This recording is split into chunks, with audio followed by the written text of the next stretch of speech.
درود من به عزیزانم. من میخوام مقداری در رابطه با این صفحه برای شما توضیح بدم که بتونید به راحتی از این صفحه استفاده کنید. این صفحه تشکیل شده از کلام خدا و اندرون عیسی مسیح که شامل کلیپ‌های مسیحی، موعظه ها و چه صوتی چه تصویری، کتاب مقدس، شبکه‌های تلویزیونی مسیحی و کتاب‌های مختلف از جزمه و از زن دیگر در اینجا گنجونده شده برای که شما بتونید از این کتاب‌ها استفاده کنید. من برای توضیح این هوم پیج لازمه که بگم اولا این که ملاحظه می‌فرمایید آرم اصلی این هوم پیج هست به نام ماینکروتس که به فارسی صلیب من نامیده میشه. این هوم پیج تشکیل شده از لوگوهای مخصوص که زیرنویس‌های مخصوص به خودشو داره.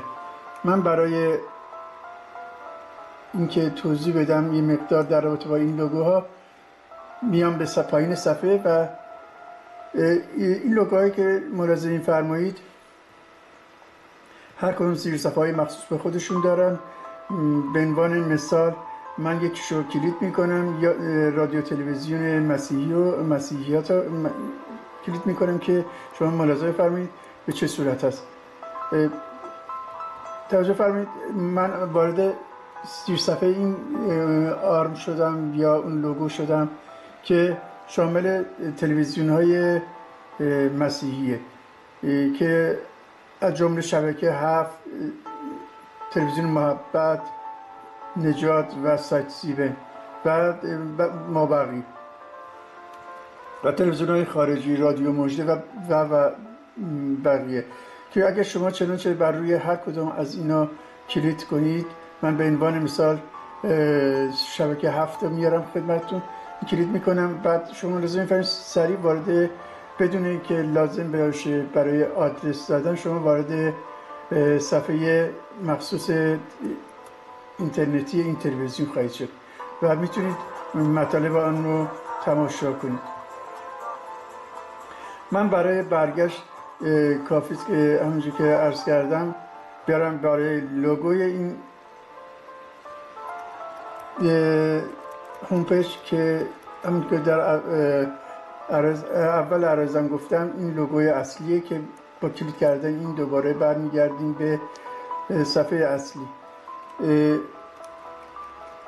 کلیپ هایی که ملاحظه می‌فرمایید تماما در رابطه با کلام خداست. من سعی کردم که مطالبی که انتخاب میکنم از عزیزانم که مخصوصا برای جوان ها این کیپ، این لوگو که ملاحظه میکنید من کلیک میزنم جاده جوانان که بهترین سایتی که مورد علاقه خود من هست، میتونید با کلیک کردن وارد این سایت بشید. قسمت شهادت هاست که از جمله شهادت خودم هست که در اینجا قرار داده. در زیر هر لوگویی به فارسی توضیحات اون لوگو نوشته شده و شما میتونید با میل خودتون که لوگویی که احتیاج دارید بدونید در رابطه با چی هست و کلیک کنید. در رابطه با اینفورماسیونمون ما اگر اطلاعاتی چیزی داشته باشیم در رابطه با هاسکراسمون سعی میکنیم در این قسمت به این صورت، من که کلیک کردم به این صورت وارد اطلاعات صفحه میشیم که در اینجا اطلاعات مهم کلیساییمون رو در اینجا درج میکنیم که در هر 2 هفته 3 هفته یک مرتبه این صفحه تعویض میشه. من دوباره سعی میکنم برگردم به صفحه اصلی.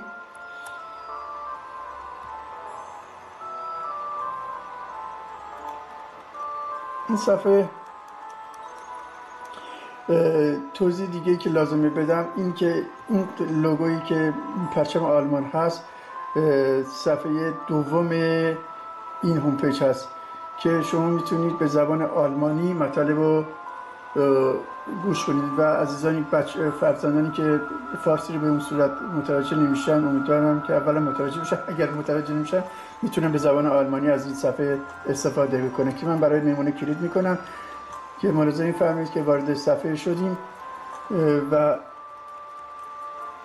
اینجا هم مثل صفحه اول البته به صورت آلمانی و این پاستور عزیزمون ماریو وانچاف هست که در هاب پاستور سلوه است که کشیش اصلی سلوه کلیسای اصلیمون هست و ما باقی که شما ملاحظه می‌فرمایید لوگوی کتاب مقدسه که به زبان آلمانیه،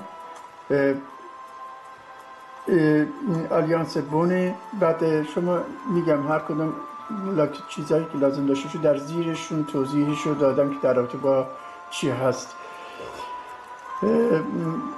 دیگه من فکر میکنم تقریبا فقط چیزی که لازمه بگم این احتیاج اصلا نداره به یه آدرس اینترنتی، فقط کافی است که شما بر روی لوگوهاتون که لازم دارید و میخواید قابل توجهتون هست کلیک کنید تا وارد صفحه زیر صفحه اون لوگو بشید که بعد دوباره در زیر صفحه باز زیر صفحه های دیگر هست که میتونید ملاحظه فرمایید.